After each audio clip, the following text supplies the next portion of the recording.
오늘의 플러스, 인도네시아 시위의 의미를 짚어봅니다. 서울대 아시아연구소의 엄은희 박사 모셨습니다. 어서 오세요. 예, 반갑습니다. 박사님, 요즘 전 세계적으로 꼭 동남아시아뿐만 아니라 시위가 엄청난데 네. 그런데 동남아시아에서도 도미노처럼 시위가 번져지는 것 같은데 그 시작점이 인도네시아라고 하던데 얘기 좀 해주세요. 네, 8월 말에 인도네시아에서 시작된 저항이 아시아 기준으로 하면은 네팔, 동티모르 거쳐서 이제 필리핀까지 이제 비슷하게 연쇄적으로 확산이 됐었죠. 예. 보면은 젠지 그러니까 Z 세대가 앞장서서 정치권의 부정부패를 고발한다든지 경제 혼란에 책임을 묻는 그런 시위를 좀 오프라인에서 강하게 좀 펼쳤던 게 있는데요. 다른 한편으로는 이제 이게 온라인 시위도 되게 만만치 않습니다. 그다음에 워낙 디지털로 전 세계가 연결되어 있다 보니까 각 국가가 연결되어 있는 것 같죠. 근데 지금 아시아 시위는 조금 어쨌든 시간이 경과해서 그런지 좀 국가별로 좀 소강 상태에 들어간 것 같습니다. 물론 뭐 시의 원인이 됐던 문제들이 해결된 건 아니지만요. 예, 그렇군요. 근본적으로 인도네시아 시위가 시작된 배경은 정확히 뭐였나요?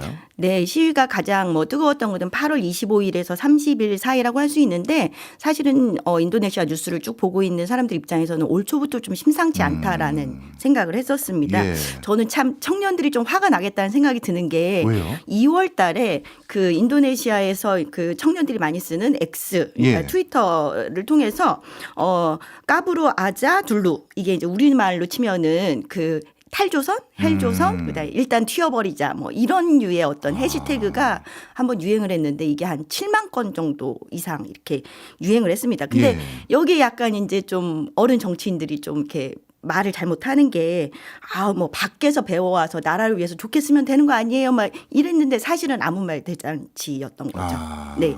그러니까 그러는 와중에 사실은 이 대학생들의 불만은 어찌 보면 대선 전후부터 이미 이제 좀 있었는데 예. 2월부터 아주 본격적으로 구호와 깃발을 들고서 밖으로 나오기 시작합니다. 근데 여기서 정치권에서 말한 밖에서 배워와서 국가를 위해서 쓴다라는 말이 정확히 뭘 의미하는 거예요? 뭘 그러니까 이제 배우는 거죠? 뭐 나가서 뭐 배워 온다는 얘기 아니냐. 유학 가는 언젠가는 거? 네. 언젠가는 뭐 우리나라로 다시 돌아와서 돈을 벌든 기술을 벌든 뭐 공부를 해오든 나라를 위해 다시 뭐 좋게 쓰이지 않겠냐 뭐 이런 식으로 얘기했는데 사실은 그냥 아무 말 대잔치였다라고 보는 것 같습니다. 예. 네.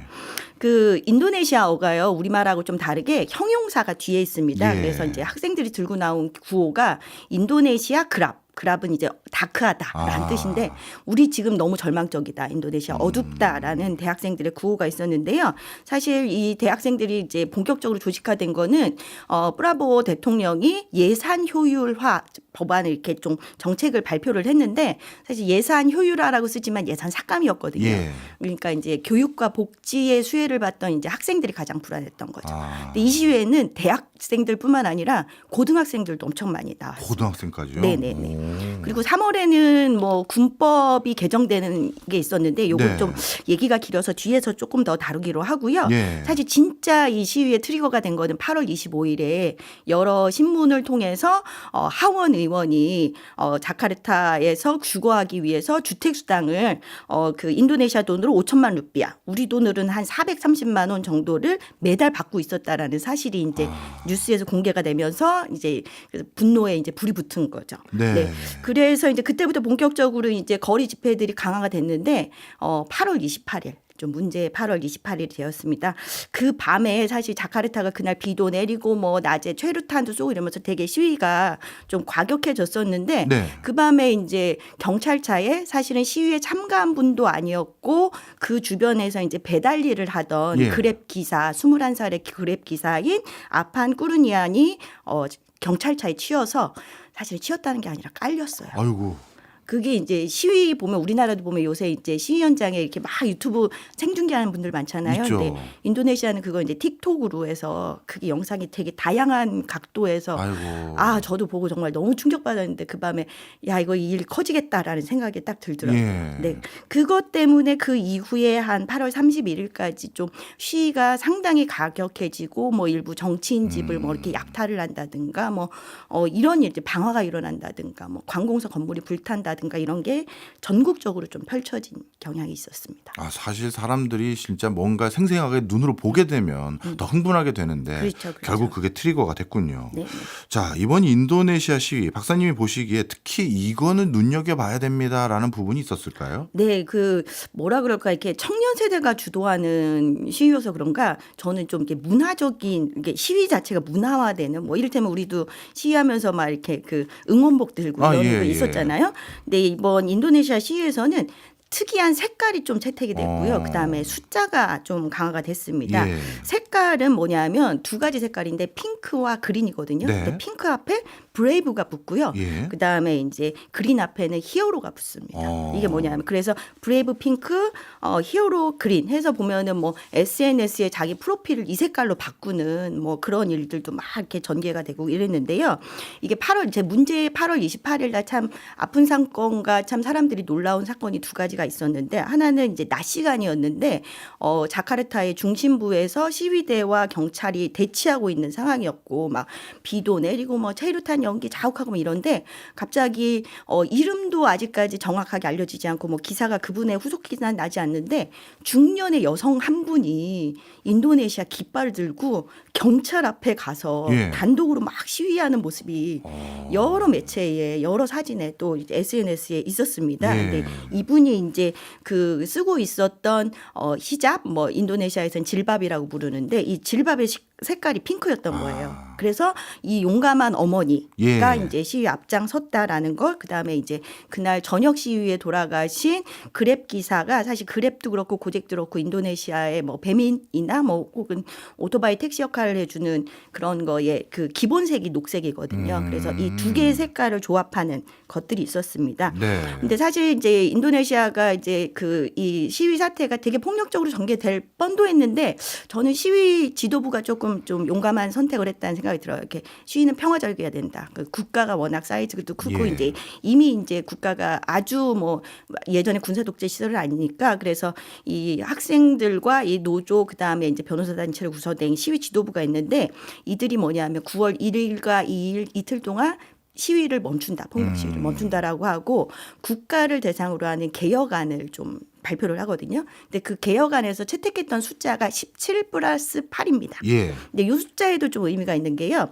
8월 17일 우리보다 이틀 차이가 나는데 우리의 독립기념일이 8월 15일이면 네네. 인도네시아는 8월 17일이거든요. 예. 그래서 17개의 단기 요구안, 8개의 장기 개혁 요구안을 발표를 하면서 네. 시위 지도부가 우리는 지금부터 평화시로 가고 내러티브로 간다. 그다음에 국가를 망치는 건 저들이고 우리는 국가를 지키는 사람이다. 뭐 이런 식의 표현을 하면서 시위가 약간 잠잠해지는 그런 효과가 있었습니다. 네, 어떻게 보면 인도네시아 시민들의 대표성이 있다고 할 수도 있는 변호사라든가 아니면 노조 이런 데서 네. 우리는 이런 개혁안을 평화적으로 요구한다 이렇게 네네. 숫자를 제시하면서 바꾼 거네요, 분위기를. 그렇죠. 그나마 다행이긴 합니다. 네네. 자, 그런데 인도네시아는 역사적으로 오랜 기간 군부 정권이 지배한 걸로 제가 알고 있는데 이 군부의 장악력이 커진 겁니까? 왜 이렇게 시민들이 불안해하고 있고 또 시위를 촉발하는 또 다른 이게 배경이 된 건지도 궁금합니다. 네, 이제 아까 제가 뒤에 말씀드린다고 했던 3월에 이제 군사법이 개정이 됐는데요. 이 군사법의 내용이 뭐냐면 군이 지금 현재는 이제 국방 영역에서만 역할을 한다. 이게 이제 독재 시대를 이렇게 경유하고 이제 민간인 대통령이 나오면서 이 나라가 이제 약속한 사회적인 약속이었는데 사실 이 지금 브라보라는 현직 대통령님이 이제 군부 출신이거든요. 네. 그러니까 이분이 이제 수하르토 군부 독재 시대에 가장 승승장구했던 장군직이었고 사실은 이분이 97년, 98년 이제 뭐 우리로 치면 87년이 이제 인도네시아에서는 97, 98년에 있었던 건데 이때 이제 반정부 시위가 엄청나게 펼쳐질 때 한 22분의 민주화 운동가들이 뭐 잡혀가서 고문도 당하고 여전히 13명은 실종 상태에 있고 그렇거든요.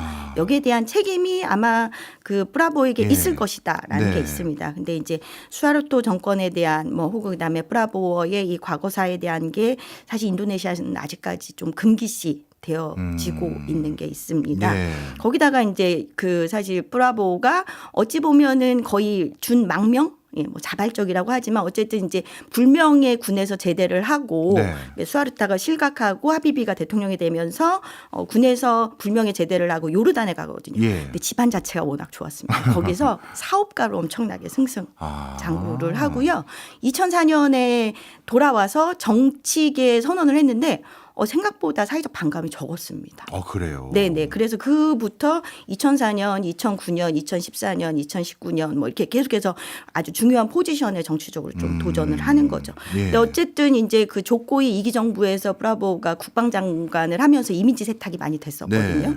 근데 그 시기에 어쨌든 이제 두 가지 양가적인 감정이 있었던 거죠. 조코이는 어쨌든 2기 정부를 성공시키기 위해서 가장 큰 경쟁자였던 브라보에게 국방장관직을 주면서 같이 정권을 이렇게 이끌어 가자라고 했는데 예. 그 이후에 대통령으로 가는 길을 열어준 거잖아요. 예. 근데 뭐 사실 이렇게 대통령이 되는 과정에서 이미지 세탁을 좀 했다라고 했는데 사실 대통령이 되고 난 다음에는 혹은 국방장관 하면서부터 군이 국방의 영역을 넘어서 다양한 민간 영역에 진출하는 길들을 좀 터주는 일들을 좀 했습니다. 예. 그 3월에 통과한 군사법에서도 핵심 내용이 뭐냐면 군은 국민과 하나다. 이래서 국방만 하는 게 아니라 우리는 민간 영역 전체, 이제는 민간 안보의 시대다. 뭐 이런 얘기를 하면서 사회 진출을 좀 꽤 하고 있는 것을 나타나면서 그래서 시민들이 좀 불안해하는 거죠. 군이 다시 이렇게 전면에 나오는 거 아니냐. 군이 사회 진출한다는 게 민간 사업을 직접 한다는 거예요? 네네네. 그러니까 국방 영역에 예를 들면 이제 브라보 정부 대통령이 되면서 이제 가장 큰 공약 사항이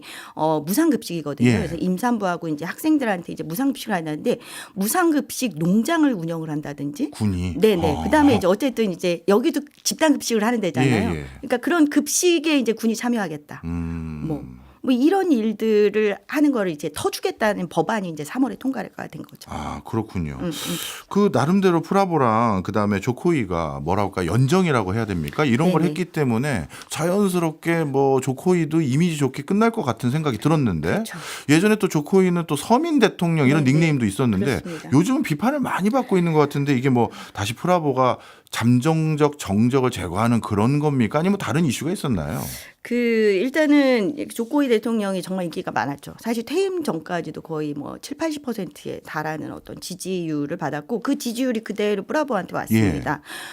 조코이 대통령은 이게 인도네시아 정치 체제가 보면은 대통령직이 제가 약간은 부러워하는 지점이긴 한데 여기가 이제 중임이 가능하거든요. 예. 그러니까 5년에서 장기 10년 동안 이제 국정을 좀 안정적으로 좀 운영할 수 있는 그런 가능성이 있기도 한데 2기가 시작이 되면서 2019년부터 2024년 사이에는 물론 뭐 코로나가 있기도 했지만 뭐라 그럴까 이렇게 그 조코이는 어쨌든 서민 대통령이라는 게 되게 큰 차별점이었거든요. 네. 근데 스스로 정치 왕조를 만들려는 그래서 사실 가장 컸던 게 이제 아들이었던 큰아들을 그 이제 브라보 대통령의 부통령 러닝메이트로 예. 이렇게 가게 만든 거거든요. 그러면서 사실은 조코이가 자기 당이 소속 당이 있었음에도 불구하고 소속 당이 아닌 타당의 후보를 지지하는 모양새를 취했던 게 이제 브라보가 된 건데 사실 여기 무리수가 많았습니다. 예. 이를테면 여기도 우리나라랑 비슷하게 대권에 이렇게 준하는 어떤 포지션에 가려면 만 40세가 넘어야 되거든요. 예. 근데 아들이 그때 이제 대선에 도전할 때 기준으로 36세, 37세 이랬어요. 87년생입니다. 네. 헌법에 단서 조항을 넣었는데요. 네. 그 당시에 헌재 소장이 외삼촌이었어. 네. 이런 무리수를 주니까 이제 국민들이 특히나 대학생들이 이제 너무 화가 나는 그렇죠. 거죠. 믿었던 사람이 스스로 정치 왕조하니까. 그래서 네팔 시위가 퍼지면서 이제 네포 퀴즈라는 말이 나오잖아요. 네. 근데 한참 이제 그 기브란이 아들인데 네. 그 큰아들 지금 부통령이신데 이 기브란이 부통령이 되는 과정에서 기브란 이콜 네포 키즈도 아니고 네포 베이비라고 좀 비아냥거리거나 실제로 그래서 그 단어를 받아서 뭐 알자지라 뭐 방송에서는 뭐 이렇게 방송이 된 적도 있고 그렇습니다. 네. 이 전반적인 스토리를 다 들어보니까요. 조코이가 서민들을 위한 대통령으로 뭐 무상급식 예산을 늘린다든가 각종 복리후생을 늘리는 게 어찌 보면 이게 자기 아들 또 부통령 만들려고 그냥 선심 공약한 거 아니냐. 저는 이제 네네. 곁눈질로 보이는데 현재는 어떻게 바라보고 있습니까? 그러니까 이제 무상급식 자체가 나쁘지는 않죠. 나쁘지는 않은데 이제 문제는 이게 대규모로 어쨌든 임기 안에 어떤 성과를 봐야 되잖아요. 예. 그러니까 이제 속도감 있게 진행을 하려는데 그 사이에 이제 군이 막 이렇게 민수 영역으로 막 치고 들어오는 것들이 문제가 되고 있고요. 당연히 이제 많은 개도국에서 여전히 풀리지 않는 이제 부정부패 문제들 뭐 이런 것들이 이제 있는 것들을 갖고 가장 큰 거는 사실은 예산이 한정되어 있잖아요. 예. 그래서 뭐 이를테면 사실은 이제 조코위 대통령의 2기 정부 때 가장 큰 공약 상황이고 조코위가 이루려고 했던 건 수도 이전이거든요. 근데 지금 브라보 정부에서 추진하려는 무상급식의 예산이 거의 그 수도 이전의 비용에 맞먹습니다. 그러니까 수도 이전은 안 하고 싶다. 그러니까 이를테면 대통령이 되기까지는 조코위 정책을 다 계승하겠다. 아들도 부통령 러닝메이트로 만들겠다고 하지만 사실 대통령이 되고 난 다음에는 조코위의 정책을 계승할 생각이 없다라는 것을 좀 이렇게 그런 예산상의 정책이나 이런 걸 보여주고 있는 거죠. 네. 그러면 이게 실질적으로 그냥 예산 문제로 바라봐야 되는 건지 가끔 외국 정치 지형을 보면 자기 정치 기반이 수도에 있는 사람이 천도를 하면 그 정치 기반이 흔들리고 이런 것들 때문에 또 이런 예산 명분으로 이 명분화하는 경우가 있는데 그건 아닌가요? 그보다는 저는 브라보는 어쨌든 출신이 군이기 때문에 예. 군의 어떤 길을 열어주는 것이 가장 큰 목표가 아닐까라는 생각이 듭니다. 사실은 저는 수도 이전이 2기 때 되게 막 의심하는 분들도 많았지만 저는 어쨌든 이제 우리나라도 그렇고 이렇게 너무 수도권 집중이 심하잖아요. 그래서 저는 이를테면 국토의 균형 발전이라는 측면에서는 수도 이전을 일부 긍정할 가능성도 있고 긍정적인 부분도 있고 또 사실 한국 기업과 한국 공기업들이 많이 진출을 해서 저는 응원하는 마음에서 수도 이전에 약간 이제 지지하는 분위기가 있었고요. 근데 그 수도로 지정된 동깔리만탄의 이제 누산타라는 지역에 그 지역에 사실은 브라보 자산도 많습니다. 글로 수도 옮기면 브라보도 부자가 돼요. 저는 그래서 브라보가 일부 찬성할 가능성이 여전히 남아 있다라고 생각을 했었거든요. 근데 대통령이 되시고 난 다음에는 수도 이전은 관심이 조금 없어진 게 좀 분명한 것 같습니다. 그게 제가 잘 이해가 안 가서 질문을 드렸던 건데 왜냐하면 수도 이전할 예산을 줄이고 예를 들어서 무상급식을 더한다라고 한다면 무상급식으로 대표되는 근데 앞서 말씀 주신 게 브라보가 군의 사업을 민간 영역으로 넓힌다고 말씀 주셨잖아요. 그럼 본인 입장에서는 군이 활동할 수 있는 예산을 더 확보하는 것인데 정작 이번에 시위가 됐던 중요한 이슈들 중에 하나가 이런 복지 관련한 예산을 삭감한 것들 이런 게 문제됐다고 하시니까 이걸 어떻게 해석해야 될지 애매해서요. 그러니까 이제 예산을 그러니까 어쨌든 정치를 한다라는 게 이제 예산과 인력에 대한 이제 자율적인 편성권을 갖는 거잖아요. 근데 그게 이제 복지라고 해서 같은 복지가 아니라 학생들이 이제 제일 걱정했던 거는 뭐 이를테면 주택이라든가 아니면은 장학금이라든가 교육이라든가 이런 건데 무상급식 중요하지만 무상급식에 그렇게 다 몰빵을 할 일인가 이런 것들이 있죠. 그다음에 사실 제가 이제 인도네시아의 영양학자 하시는 분들 뭐 이런 급식 관련된 분들이 있는데 인도네시아가 정말 이렇게 기아 상태에 있는 사람들이 많은 것인가라는 것보다는 사실은 이렇게 보면은 그 영양 불균형 혹은 이제 영양 불균형의 모양새가 되게 여러 가지잖아요. 예컨대 이제 기아 상태도 있지만 소화 비만도 문제잖아요. 근데 인도네시아도 음식들이 사실 이렇게 튀겨 먹는 음식들이 많고 패스트푸드가 워낙 빠르게 지금 번지고 있다 보니까 이 나라에서는 어떻게 보면 아동 비만이 문제인데 무상급식이 약간 이제 뭐 절차 없이 뭐 세밀한 어떤 조사나 뭐 연구 없이 하겠다라고 이제 던지는 거고 그래서 사실 급식 사고도 좀 나고 있습니다. 그렇군요. 너무 빠르게 진행하는 것, 그다음에 예산이 정말 효율적으로 사용되는지에 대해서 감시망이 없는 것, 이런 것들에 대한 문제 제기. 알겠습니다. 지금 말씀 주신 걸 통해서 인도네시아 국민들이 공분했던 이유들이 뭔지 조금 구체적으로 알아가고 있는데요. 자, 그런 과정에서 이제 시민들의 대표성 있는 분들이 요구사항을 제시했단 말이에요. 거기에 대해서 군부의 메시지는 어떤 메시지가 있었나요? 저는 사실 좀 걱정이 돼요. 시위는 약간 소강 상태에 갔고 그 17+8 개혁을 한 분들이 아예 이제 그 웹사이트를 따로 만들어서 일종의 우리가 그 17+8이 어떻게 진행되는지를 계속 체크하고 모니터링 하겠다라는 계획을 세웠거든요. 그래서 무슨 표현까지 있었냐면 뚜가스가 이제 인도네시아 말로 숙제예요. 그러니까 국민이 정치권에 숙제를 내줬다. 그래서 이 숙제 검사를 하겠다. 뭐 네. 이런 거였는데 그래서 이런 식으로 진행이 될 거라고 생각을 했었는데 갑자기 제가 날짜가 아마 9월 20일때였던 것 같은데 9월 22일에 꼼파스라고 치면 이제 인도네시아에서 되게 유명한 일간지인데 일간지 3면에 군이 전면 광고를 냅니다. 뭐라고요? 전면 광고를 냈는데 우리는 3월 법안에 지지한다. 국방은 군인이 있을 곳은 군대만은 아니다. 국민 곁에서 우리 할 일이 많다 이러면서 그 브라보의 정책 3월 법안에 대해서 우리는 지지하고 옹호하고 그 일을 할 준비가 되어 있다라는 전면 광고를 야. 그러니까 군이 물러설 생각이 없다라는 것을 좀 보여주는 상징적인 사건이 아닐까 싶습니다. 강하게 보여줬네요. 네네. 앞서 1부에서 박사님께서 말씀해 주신 내용을 좀 정리를 해보면요. 지금 인도네시아 국민들은 그동안 믿어왔던 정치 세력에 대한 불신이 가중되고 있고 또 그분들이 나름대로 추진하고 있는 여러 정책들 그중에서 무상급식으로 대표되는 정책이 정작 필요한 것들은 아닌 것들로 보이는 것에 대해서는 집행을 하고 또 그걸 집행하는 과정에서 본인들의 가장 중요한 정치 세력인 군부의 영향력을 자꾸 키우는 거 이런 것들에 대한 우려가 있으면서 정작 본인들이 받고 싶은 정책은 미진한데 국회의원들 주택에 보조금이나 주고 있고 이런 것들이 쌓이고 쌓이다가 드디어 폭발한 것이다. 이렇게 정리를 해 주셨는데요. 그럼 정작 인도네시아의 경제 상황은 어떻습니까? 그 인도네시아 경제 뭐 이렇게 큰 경제 보시면 매크로 경제 숫자를 보시는 경제로는 뭐 저는 경제학자는 아니지만 사실 수치는 견조합니다. 왜냐하면 인도네시아 자체가 내수로 버틸 수 있는 인구가 세계 그렇죠. 4위잖아요. 예. 2억 9천, 2억 8천 이렇게 되니까 내수로 좀 버틸 수 있고요.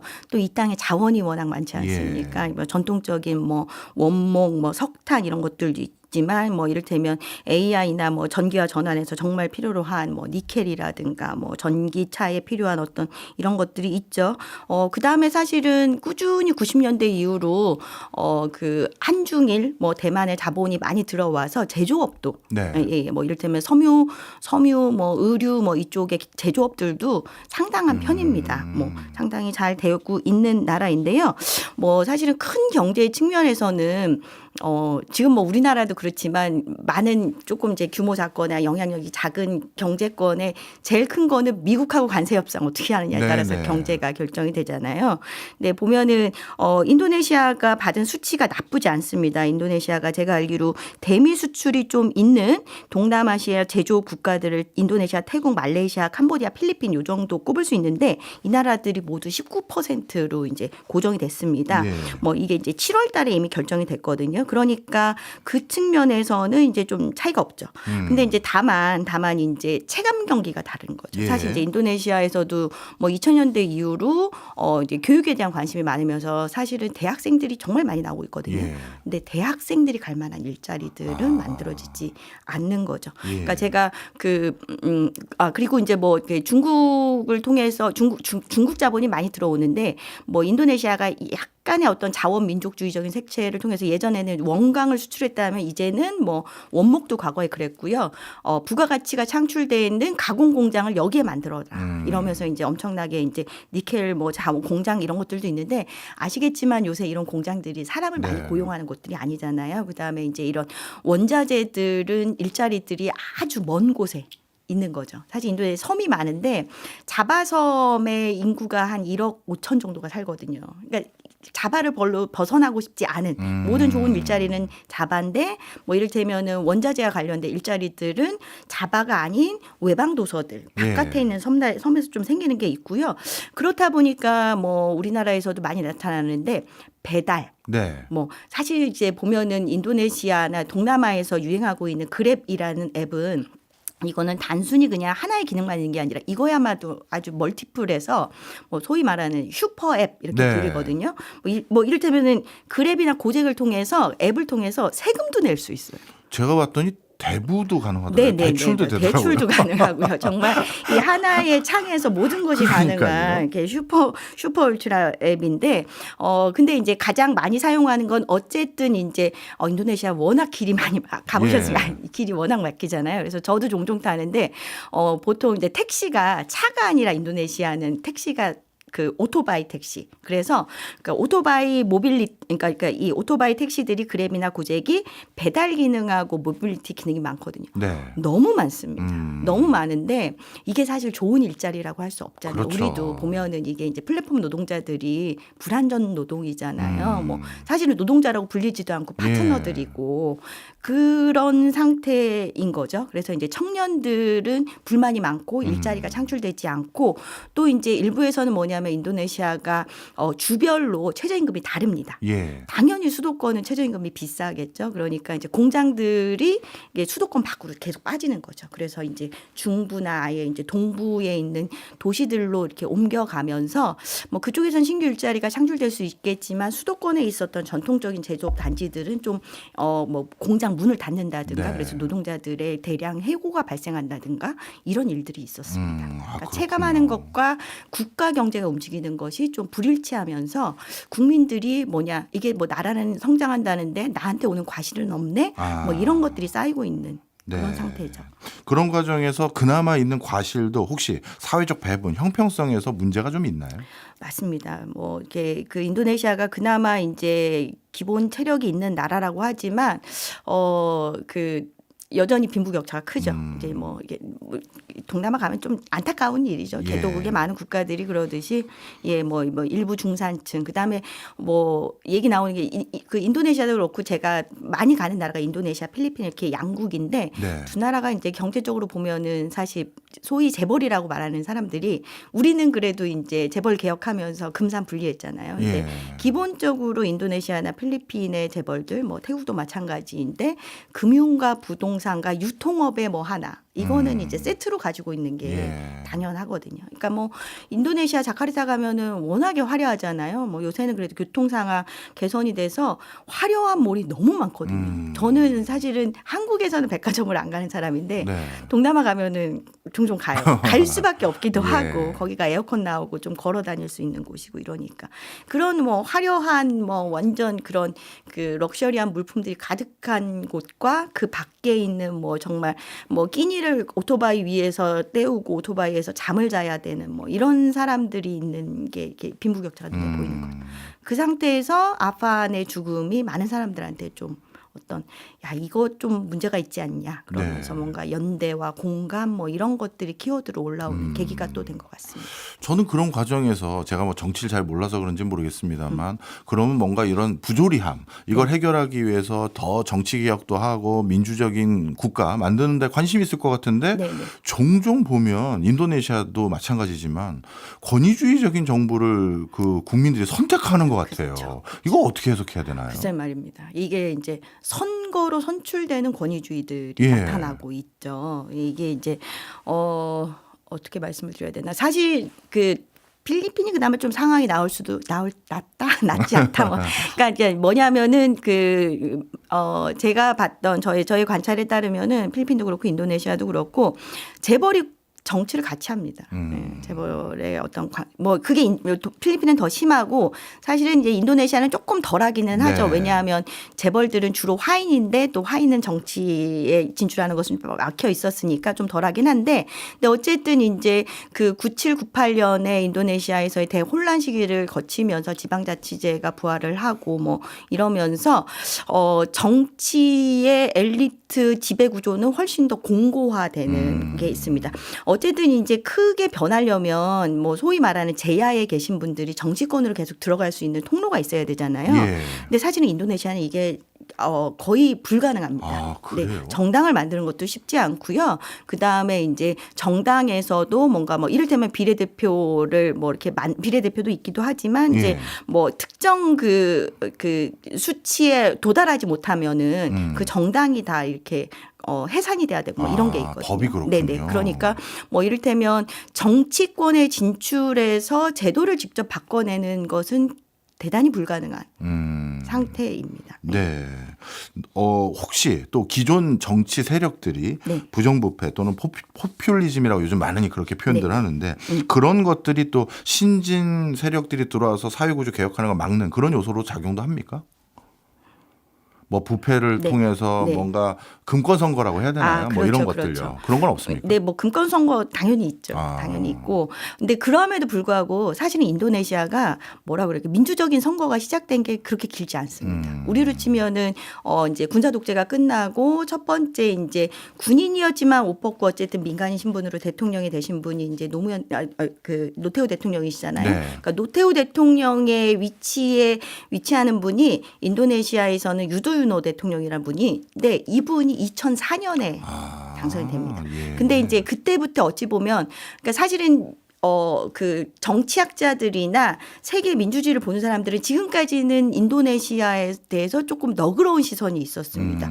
왜냐하면 2004년에 처음으로 이제 국민이 직접 선거에 의한 대통령을 뽑는 일이 있었는데 그 이후로 안정적으로 선거가 계속 유지가 됐었거든요. 네. 예, 그러니까 선거의 정례성이 유지가 되고 그다음에 사실 인도네시아가 당이 많습니다. 예. 당이 많다 보니까 다당제 국가에서 선거에 뭐 대통령 선거 같은 경우는 당연히 이제 크게 이제 두 축 혹은 세 축의 이제 그 코올리션이 동맹이 만들어지기는 하지만 정권 교체도 일어나는 편이었거든요. 예.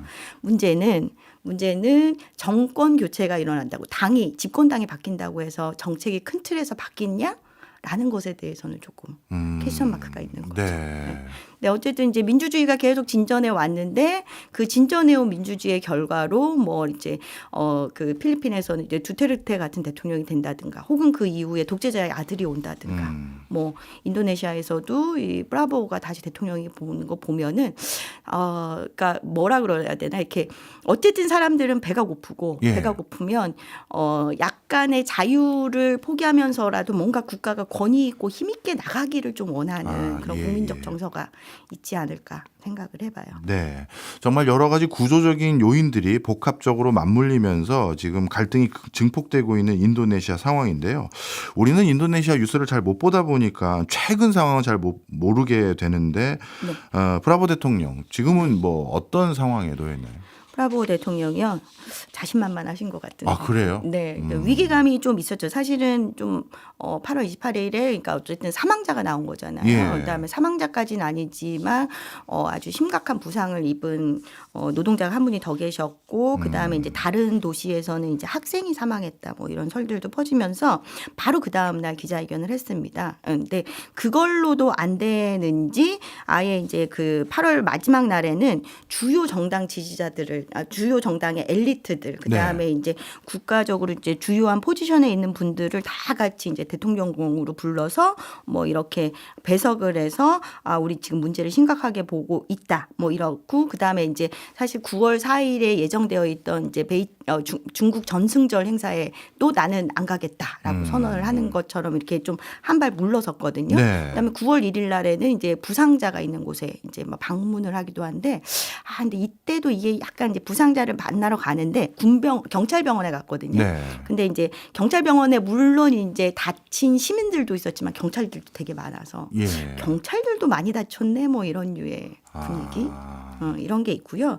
근데 어쨌든 브라보 대통령이 경제도 견조하고 이러니까 사실은 지지율이 크게 흔들리지 않는 것도 또 아이러니하지만 인정해야 될 또 현실입니다. 그렇군요. 이게 시민사회는 숨고르기에 들어가고 그다음에 브라보도 뭔가 이렇게 뭔가 대화가 재개되고 뭐 사실 이제 시민사회가 만난 가장 높은 포지션은 이를테면 국회 부의장이었거든요. 예. 국회 부의장이 뭐 17+8 중에서 가장 상징적이었던 뭐 어쨌든 국민들이 가장 분노했던 국회의원들한테 주택수당 주는 거는 8월 말로 종료하겠다라는 약속을 했는데 사실 명시적으로는 그거 외에는 약속이 지켜지고 있지 않는데도 시위는 약간 소강 상태. 그다음에 뭐 전국은 좀 안정이 되어 가고 있는 상태. 네. 뭐 이런 것 같습니다. 네.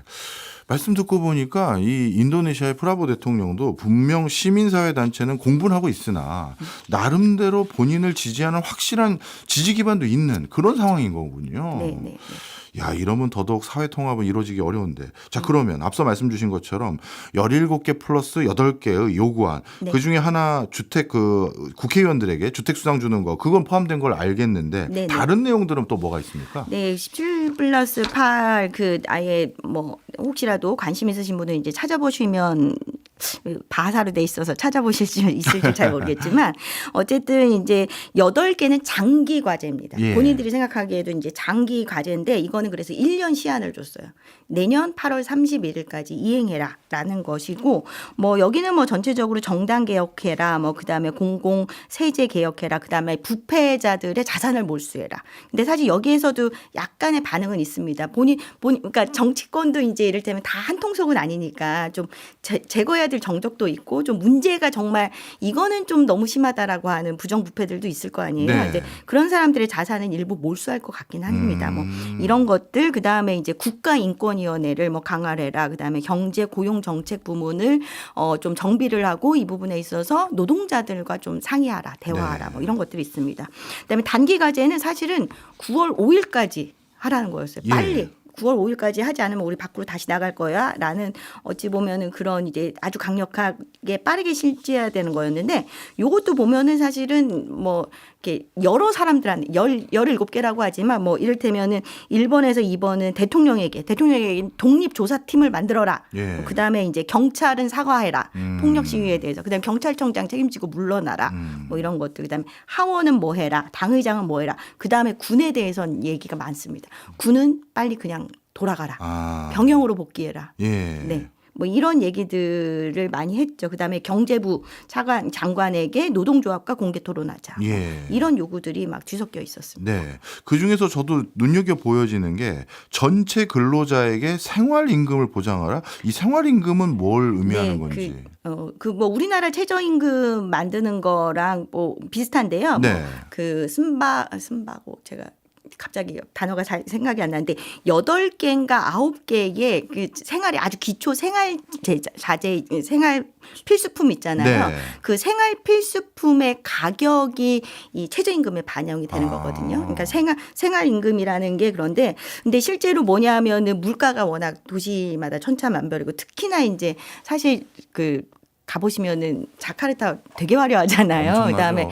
외국인이 생활할 때는 어떨 때는 한국보다 더 비싼 편해요. 요금, 그리고. 비싸기도 하고. 근데 이제 자카르타의 임금이 다른 지역에 비해서 높다고는 하지만 사실상 거기서 생활이 불가능한 측면이 있거든요. 그러니까 이제 생활 수준에 맞는 뭐 그 임금을 그러니까 보장을 하라라는 거니까 예. 최저임금을 상정함에 있어서 네. 생활 임금이 훨씬 더 생활의 실제 영역을 반영해야 된다라는 것은 이제 노동자들의 오랜 요구였던 거죠. 이해했습니다. 그 인도네시아 같은 경우는 큰 섬마다 물가 수준이 상당히 차이가 있는데 그걸 반영을 제대로 해달라 이런 요구였군요. 이해했습니다. 자, 인도네시아 우리나라하고도 점점 긴밀해지고 있고 우리나라도 미중 간의 갈등 속에서 새로운 활로를 모색함에 있어서 아세안 그것도 인도네시아가 정말 중요해지고 있는데 그런 관점에서 프라보 정부가 국정 운영을 앞으로 어떻게 해야 될지 우리가 판단하는 게 무엇보다 중요해 보이거든요. 박사님은 어떻게 보세요? 저는 브라보 보면서 좀 특이하다라는 생각을 하는 게 국내 정치적으로 보여지는 모습하고 국제 정치에서 보여주는 모습이 좀 다릅니다. 그러니까 국내 정치는 많은 사람들이 우려하듯이 권위주의적인 행태가 분명히 있습니다. 근데 그럼에도 불구하고 인도네시아의 뭐 부정부패도 워낙 있고 그다음에 이제 자원 경제다 보니까 이 자원 경제를 이끌어가려면은 있을 수밖에 없는 어떤 부정부패에 대해서 좀 단호한 대처 이런 것들을 요구하는 측면에서는 뭐 일부 권위주의를 용인하려는 이런 모습들도 있지만 뭐 예. 시민사회나 뭐 학생들이나 뭐 진보적인 사람들은 이게 불편하겠죠. 그런 게 있고요. 그다음에 사실은 말씀드렸듯이 브라보 자체가 부자고 재벌이잖아요. 예. 재벌이다 보니까 경제 문제를 아주 도외시는 하지 않는 측면이 분명히 있습니다. 근데 또 다른 한편 이제 저는 국제적인 측면에서 브라보의 행보에 되게 재미있게 보고 있는 지점이 있는데 브라보는 분명히 군부 독재를 했던 수하르토의 사위였고요. 예. 수하르토 시기를 거치면서 아주 정치적인 어떤 자신의 권한을 크게 높인 사람인데 되게 독특하게도 국제사회에서 어떤 보이는 행보를 보면은 그 브릭스 글로벌 사우스의 적어도 동남아시아에서는 내가 좌장이다. 내가 큰형님이다. 이런 모습을 좀 보입니다. 예. 뭐 그래서 이를테면 저는 약간 좀 감동한 측면도 있는데 지난 8월 17일에 가자 지구에서 정말 제노사이드에 준하는 비극이 펼쳐지고 있잖아요. 예. 근데 사실 인도네시아의 군인 의사들이 가자에서 가장 마지막에 나온 의사군이기도 합니다. 아예 그 인도네시아 병원이 가자지구 내에서 운영이 되기도 했고요. 네. 그래서 8월 17일, 그러니까 저는 그날 제가 그래서 페이스북에 포스팅도 했는데 우리는 8월 15일 날 우리 역사가 여전히 중요하잖아요. 우리의 저항의 역사가 중요하잖아요. 근데 인도네시아는 8월 17일에 가자 지구에 그 비행기를 이용해서 고공에서 식량을 투하하는 퍼포먼스를 했어요. 이런 국제사회에 주는 어떤 메시지를 얘기를 네. 하고 이번에 유엔 연설에서도 가자 지구에 대해서 뭐 이스라엘을 비난한다든가 이런 모습을 하고 또 브라보 정부 들어서 족고이는 가입을 안 했는데 브릭스 가입이 올해 1월에 됐잖아요. 네. 그런 측면에서 이제 세계는 바뀌고 있고 이 요동치는 세계 속에서 과거 이제 반둥이 제3세계가 이제 인도네시아에서 시작이 된 거 아닙니까? 네. 그래서 반둥이 그랬듯이 나는 다극 체제를 지지하는 사람이다. 그래서 글로벌 사우스의 목소리를 내겠다. 뭐 이런 행보를 좀 보이고 있어서 또 국제사회의 행보에 대해서는 또 뭐라고 또 비판하기에도 좀 애매한 그렇네요. 그런 측면이 좀 있습니다. 그런 또 면이 있었군요. 그런데 브릭스에 가입했다는 건 또 우리 입장에서는 인도네시아는 이제 조금 더 친중에 가까워진다 이렇게 해석하는 건 무리가 있을까요? 친중보다는 어쨌든 친중이냐 아니냐를 지금은 뭐 왜냐하면 이렇게 G2가 너무 세잖아요. 예. 그러면 이제 G2로부터 모두 거리를 두겠다라는 거가 이제 내러티브 상에서는 나오고요. 네. 사실은 지금 훨씬 더 접근성이 좋은 데에는 오히려 유럽하고 러시아. 이것도 좀 특이하죠.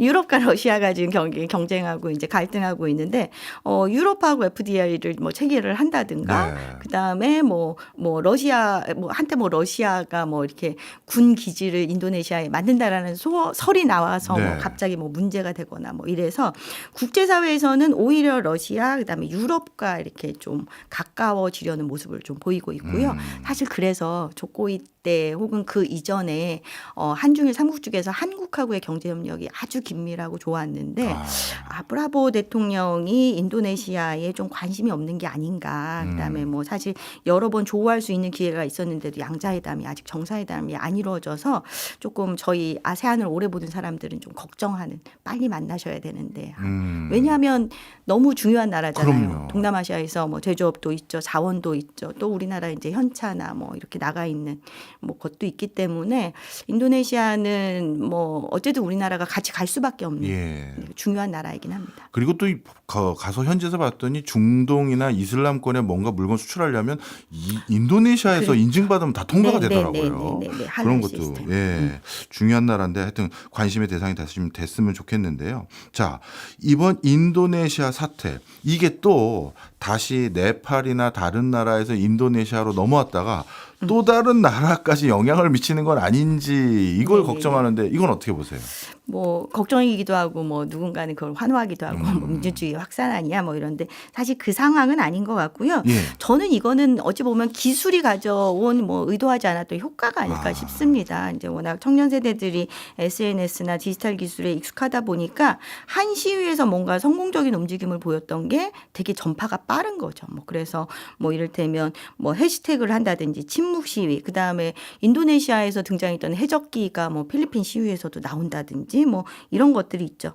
좀 아름다운 모습도 있었습니다. 뭐냐면 이게 제가 찾아본 바로는 태국의 한 그 인스타그래머가 시작을 했다라고 하는데 그랩이라는 앱이 동남아 전역에서 다 쓰이잖아요. 그러니까 동남아인들의 거의 대부분은 그랩과 고잭 앱이 다 자기 핸드폰 안에 있다는 거거든요. 그러니까 그랩 앱에서 태국에 있는 그냥 젊은 시민이 뭐 말레이시아에 있는 젊은 여성이 인도네시아에서 시위가 펼쳐지고 있는 공간에 음식 보내기, 응원 모습 보내기 뭐 이런 것들이 막 한번 물결이 있었어요. 그래서 그거를 이제 인터넷에서 찾아보시려면은 씨블링이라고 해서 SEA가 사우스 이스트 에이시안에서 동남아시아의 약자고요. 씨블링은 이제 자매 형제 뜻이잖아요.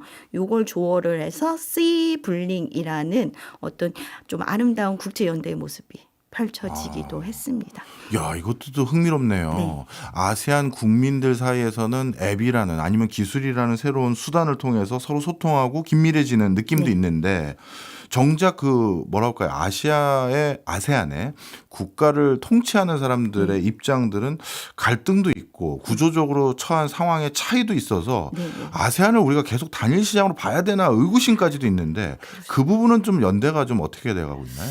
뭐 이제 아세안이 뭐 큰 틀에서는 이제 EU와 같은 경제 공동체를 한때 꿈꿨다라고 하고 또 사실은 뭐 어쨌든 2030 뭐 2035 계획을 세우고 계속해서 마일스톤들을 쌓아가고 있긴 합니다. 네. 그다음에 어쨌든 매년 두 차례 이제 아세안 정상들은 모이거든요. 근데 뭐 그렇게 어쨌든 아세안이 출범한 것 자체가 개별 국가 차원으로는 우리는 다 약소국이고 그대로 있으면 우리는 이 양 뭐 이렇게 글로벌 큰 축에 다시 종속될 수밖에 없다라는 두려움 속에서 지역 공동체를 만들어 갔잖아요. 그래서 되는 것도 없고 안 되는 것도 없다라는 게 아세안이라고 하지만 그래도 저는 아세안이 다시 힘을 가질 수 있는 어쨌든 한 국가로 극복하기 어려운 문제들을 아세안은 어쨌든 지역적인 차원에서 해결하려고 하려는 노력들은 있고요. 또 아세안 체제를 계속해서 이끌고 가려는 나라들이 뭐 예컨대 이제 싱가포르 같은 경우도 사실 싱가포르이 이렇게 국가 사이즈가 작잖아요. 예. 그렇다 보니까 이제 싱가포르 같은 경우는 큰 틀에서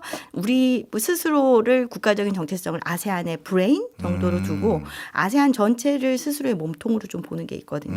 이런 얘기하면 또 인도네시아 사람들 싫어하죠. 큰형님 정서가 대국 정서가 있어서 그리고 뭐 말레이시아 뭐 그다음에 여전히 아세안 체제를 지지하는 힘들도 있고 그다음에 이제 아세안이 어쨌든 그런 지역 협의체 회의를 1년에 2차례 하잖아요. 네. 그렇게 하면 우리도 뭐 UNA 할 때 그런 정상들 회의만 있는 게 아니라 시민사회 큰 회의들이 있잖아요. 예. 아세안도 그렇습니다. 아세안이 정상들 회의뿐만 아니라 거기에 어떤 부대 행사나 뭐 이런 걸로 아세안의 시민사회들이 계속 모이는 모임들이 있거든요.